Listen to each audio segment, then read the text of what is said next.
એકવાર ભર શિયાળે ભાદરવો જામે તેવા એંધાણ બરબાદીનું માવઠું 48 થી 72 કલાક તરખાટ મચાવશે તો ગુજરાતને ખેડૂતોને માથે હાલ તો એક સાંધો ત્યાં તેર તૂટેની સ્થિતિ સર્જાઈ છે।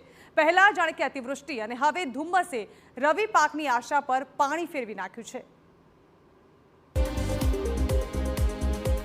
આ દ્રશ્યો રાજકોટના ધોરાજી પંથકમાંથી સામે આવ્યા। ખેડૂતોનો ચોમાસુ પાક તો પહેલાથી જ અતિવૃષ્ટિમાં ધોવાઈ ગયો, જોકે આર્થિક ફટકા બાદ પણ ખેડૂતોએ હિંમત કરી રવિ પાકના વાવેતર કર્યા, પરંતુ ધોરાજીમાં જાણે કે ખેડૂતોની કુદરત રૂઠી હોય તેવી પરિસ્થિતિ જોવા મળી। ધુમ્મસના કારણે ઘઉં, ચણા, જીરું, ધાણા, તુવેર સહિતના પાકોમાં ભારે નુકસાનની ભીતિ છે।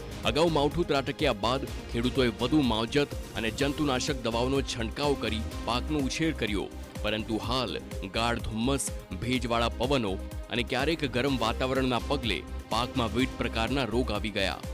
જે ગાઢ ધુમ્મસ પડવાના કારણે જે થોડો ઘણો ફાલ જે તુવેર જેવા પાકોમાં તો એ પણ ખરી રહ્યો છે અને ઘઉંને પણ ખૂબ નુકસાન છે। શિયાળુ પાકના તમામ મૂળને ગાઢ ધુમ્મસ પડવાના કારણે નુકસાન છે અને ખેડૂતોને ઉત્પાદન પણ પૂરું નહીં મળે અને એક તો ભાવ પૂરતા મળતા નથી।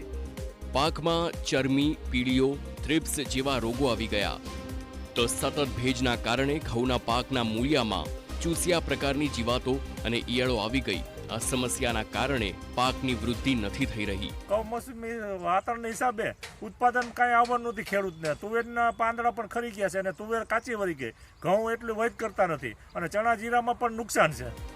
તો બીજી તરફ સરકાર ભલે આર્થિક સહાય ન કરે, પરંતુ જંતુનાશક દવાઓ આપે કે દવાની માહિતી આપે તેવી ખેડૂતોની માંગ છે। સારી દવા જે કાંઈ હોય તે ખેડૂતને ફૂગનાશક છે, સુકારાની અને ઘઉંની અંદર ઈયળના નિયંત્રણ માટે આવી દવા આપે, માહિતી આપે તો ખેડૂતને કંઈક ફાયદો થાય।